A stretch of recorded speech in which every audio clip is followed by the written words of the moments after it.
In a fast-paced world, every day brings new challenges and new opportunities. At Strayer University, we know a thing or two about getting and staying ahead of change.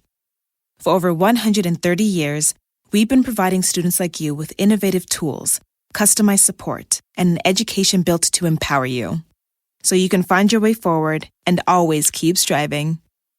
Visit strayer.edu to learn more.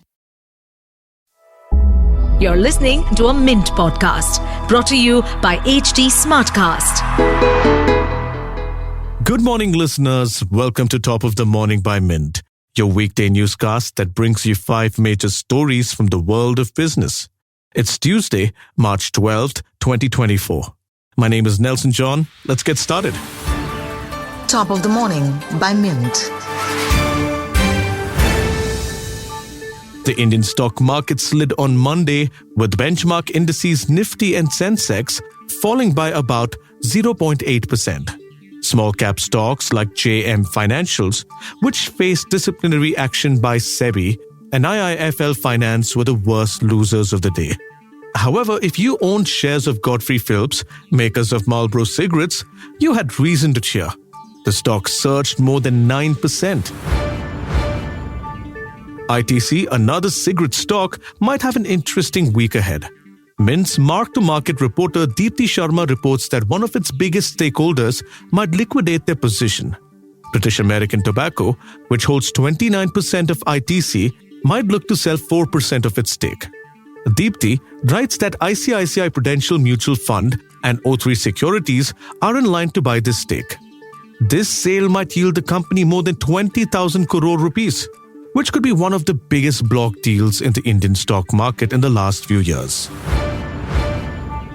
Speaking of public markets, there might be a new entity IPOing soon. On Monday, Aditya Birla decided to merge 2 of its subsidiaries. Aditya Birla Capital and Finance will now work as a single company, which allows the non-banking financial company, or NBFC, to list on the public markets. Mint's banking correspondent Shayan Ghosh writes that this move will consolidate Aditya Birla's financial arm and lead to fewer complications when the newly minted company decides to IPO. Lloyds, the electronic consumer goods company, claims to be the 3rd largest AC maker in India. But you wouldn't know if you walked into any store. Lloyds air conditioners are rare to find in any brick-and-mortar shops. A struggling Lloyds was bought by Havells in 2017, but the investment hasn't paid off yet. While Lloyds goods contribute 20% of the revenue posted by Havells, it dragged its profits down by 14%. Mint's national editor Sumant Banerjee writes about the company and its journey so far, and why analysts feel Lloyds is harming the potential of Havells. State Bank of India is almost synonymous with its infamous lunch breaks. But when the Supreme Court is in line, you better hurry up. On Monday, the Apex Court directed SBI to share the names of donors who purchased electoral bonds. SBI had argued that it needed time to collate all the data till at least June 30th. Well, after the general elections had concluded, the Supreme Court, led by Chief Justice Chandrachud, squashed this plea. Mint's legal reporter Krishan Yadav writes about this verdict that orders the names of donors to be submitted to the court by today evening, which will also be publicly disclosed by March 15th. If you were to make a big purchase, you might consider pulling money from your Provident Fund. EPFO, or the Employees Provident Fund Organization, is in charge of this money. To get your hands on this money, you will need to file an application with EPFO and upload the same documents. Easy, right? But as Mint Money's Anil Poste and Shipra Singh found out, it really isn't. The duo spoke to 4 individuals who tried to get their money but couldn't. On paper, it's an easy process. But in practice, you might have to jump through many hoops to get access to your own money. We'd love to hear your feedback on this podcast. Let us know by writing to us at feedback@theratelife.mint.com.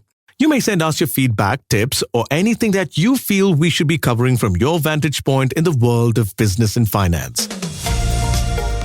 That's all for today. Thank you for listening. We'll be back tomorrow with a fresh episode of Top of the Morning. Have a nice day. Top of the Morning by Mint. In a fast-paced world, every day brings new challenges and new opportunities. At Strayer University, we know a thing or two about getting and staying ahead of change. For over 130 years, we've been providing students like you with innovative tools, customized support, and an education built to empower you, so you can find your way forward and always keep striving. Visit strayer.edu to learn more